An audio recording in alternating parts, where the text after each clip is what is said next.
क्या देश सुरक्षित हाथ में है? क्या देश में अब बलात्कार नहीं हो रहे हैं? क्या महंगाई अपने चरम सीमा पर नहीं है? नमस्कार, मैं अफसर हुसैन, ये मैं नहीं, गाजीपुर के सांसद अफजाल अंसारी बोल रहे हैं कि अपने चरम सीमा पर महंगाई इस समय है। लोग चिल्ला रहे थे कि 400 के पार, 400 के पार। आज लहसुन 400 के पार है। रोजगार की कमी है। अडानी को अमेरिका ने डंडा दिखा दिया। ये तरह तरह की बातें आ रही हैं। साथ ही साथ मुनहरा थाना क्षेत्र में नाबालिग बच्ची के साथ बलात्कार हो रहा है। बहुत सी ऐसी चीजें हैं जो वह दूर नहीं हो रही हैं। तो आइए आगे हम सांसद अफजाल अंसारी के बयान को सुनते हैं। मैं अफसर हुसैन, गाजीपुर एक खोज चैनल से। आपने जो जेल में पत्र लिखा है उसमें उन्होंने कहा कि मुसलमानों की जो स्थिति है काफी बद से बदतर हो चुकी है। हाँ। देखिए, आजम खान साहब बहुत बड़े नेता हैं और जो महसूस किए हैं उसको लिखे। उस पर आप किसी से कमेंट कैसे मांग सकते हैं? जो वो महसूस कर रहे हैं उसको उन्होंने लिखा है। इन दिनों जो सर सोनिया और सुरेश का मुद्दा काफी चर्चा में चल रहा है। सोनिया गांधी और सुरेश का मुद्दा जो काफी चर्चा में चल रहा है। सोनिया गांधी और सुरेश का लगातार भाजपा जो सुरेश हम ही नहीं सुन रखे हैं सुरेश क्या है। एक मुद्दा चल रहा है कि अडानी साहब पर अमेरिका ने ये डंडा क्यों चला दिया। इस मुद्दे पर आप सवाल मत करिएगा। एक मुद्दा जनता में चल रहा है कि लहसुन 400 से पार हो गया। इस पर आप सवाल पूछेंगे नहीं कि भैया इस जखनिया विधानसभा में लहसुन का भाव बा। मोदी जी ने, भाजपा ने नारा दिया था अब की बेर 400 का पार, तो लहसुन तो हो गई 400 का पार। इस सवाल पे बात करिए। बेरोजगार नौजवानों के सवाल पे बात कीजिए। एक बार तय हो रहा है, एक ही दिन 2 परीक्षा आमंत्रित कर दी गई। अभी इतना बड़ा आंदोलन हुआ, एक ही दिन 2 परीक्षाएं आमंत्रित की गई हैं और जो परीक्षार्थी दोनों परीक्षाओं में भाग लेना चाहता है या तैयारी है उसकी, तो इससे वंचित रह जाएगा। ये कौन सी नीति है सरकार की? कौन सी नीति है भाई? आम पढ़ा लिखा इंसान त्राहिमाम बोल दिया है। हाँ, अनपढ़ लोग, गंवार लोग, सीधे सपाट लोग, उनको ये जनता मूर्ख बनाने के लिए ये घड़ी खतरा में बा। धर्म खतरा में आ गई बा। ये घड़ी कुल बात कैला का काम नहीं है कि महंगाई कितना बढ़ गई, नौकरी मिली कि ना मिली। पहले आवाजा चल जा, खोदो अभियान चलल बा, भारत खोदो अभियान फरुआ लेकर के। तो ये देश को ठगने का प्रयास किया जा रहा। आम जनता बिल्कुल त्रस्त है। कानून व्यवस्था की स्थिति बद से बदतर है। आए दिन बलात्कार की घटनाएं, अभी गाजीपुर में हुआ है, मुनहरा थाना क्षेत्र के अंतर्गत हुआ है। नाबालिग लड़की के साथ बलात्कार हुआ है। कौनो फर्क नहीं पड़ता है, जार पोछ के चिकना। गाजीपुर में अर्बन कोऑपरेटिव बैंक दिवालिया हो गया।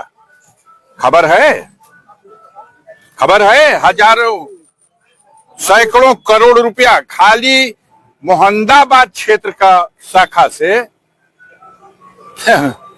सैकड़ों करोड़ रुपया लूट गया, पूरे जिले में लूट गया।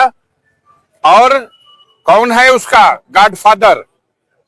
कौन है गॉडफादर? कोऑपरेटिव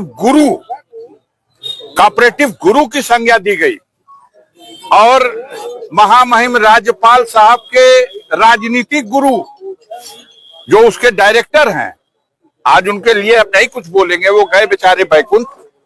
लेकिन ये बैंक का घोटाला आज तक एफआईआर होने के बाद भी न कोई गिरफ्तारी, न कोई कुर्की, न कोई नीलामी। 12 करोड़ रुपया के लिए मोहम्मदाबाद के लोगों का, पूरे जनपद से लेके 45 करोड़ रुपया लूटा गया है। कहां बा बुलडोजरवा?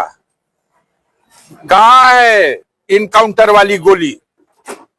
जो लुटेरे हैं, बैंक में जनता का पैसा है, लूट के बैंक बंद करके भाग रहे हैं, उनके साथ क्यों नहीं कानूनी कार्रवाई हो रही है? एफआईआर हो गया।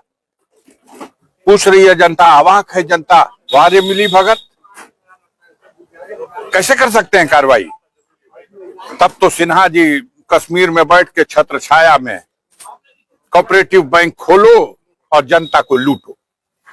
चलिए बोलिए सर। एक अंतिम सवाल है कि इंडिया गठबंधन के नेता को लेकर लगातार घमासान मचा हुआ है।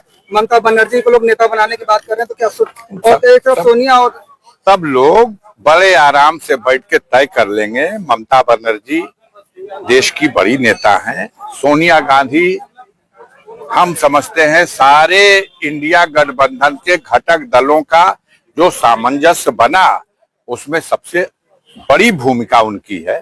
ये सब गंभीर लोग हैं और देश पे जो संकट की स्थिति है इसको अध्ययन करते हुए छोटे मोटे किसी तरह से मतभेद हैं, मन भेद नहीं है, इनको दरकिनार करके और एक मजबूत इंडिया गठबंधन जैसे मजबूती के साथ लड़ा। देखो हम बता दें, आप मानेंगे नहीं और आपके मालिक भी नहीं मानेंगे, जबरदस्त बेईमानी किया है चुनाव आयोग ने, जबरदस्त बेईमानी किया है चुनाव आयोग ने। और अब पूरे देश में यह आंदोलन खड़ा होने जा रहा। महंगाई के सवाल पर, बेरोजगारी के सवाल पर, किसानों की समस्या के सवाल पर यह आंदोलन एक तरफ, अब आंदोलन खड़ा होने जा रहा है कि ईवीएम हटाओ और बैलेट पेपर से चुनाव कराओ। एक हफ्ता में मोदी जी की सरकार की विदाई नहीं हो जाएगी तो मैं राजनीति छोड़ दूंगा।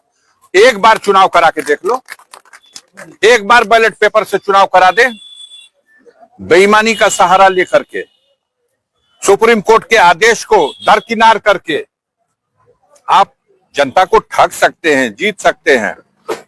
जितना टैक्स का बोझ बढ़ा दिया आपने, दुनिया में कोई सरकार है ऐसे जितना टैक्स भारत में वसूला जा रहा है?